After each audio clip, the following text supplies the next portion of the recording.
ರಾಷ್ಟ್ರೀಯ ಏಕತೆ ದಿವಸದ ಪ್ರಜ್ಞೆ ರಾಷ್ಟ್ರದ ಐಕ್ಯತೆ ಸಮಗ್ರತೆ ಮತ್ತು ಭದ್ರತೆಯನ್ನು ಕಾಪಾಡಲು ನನ್ನನ್ನು ಕಲ್ಪಿಸಿಕೊಳ್ಳುತ್ತೇನೆ ಮತ್ತು ನನ್ನ ದೇಶ ಬಾಂಧವರಲ್ಲಿ ಈ ಸಂದೇಶವನ್ನು ಸಾರಲು ಶ್ರಮಿಸುತ್ತೇನೆ ಎಂದು ನಾನು ಪೂರ್ವಕವಾಗಿ ಪ್ರತಿಜ್ಞೆ ಮಾಡುತ್ತೇನೆ.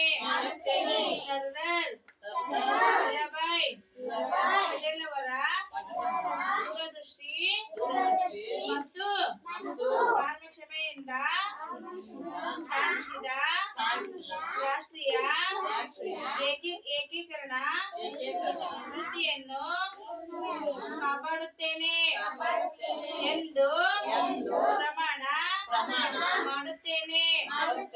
ರಾಷ್ಟ್ರದ ಭದ್ರತೆಯನ್ನು ಖಾತ್ರಿಪಡಿಸಲು ನಾನು ನನ್ನದೇ ಆದ ಕೊಡುಗೆಯನ್ನು ನೀಡುತ್ತೇನೆ.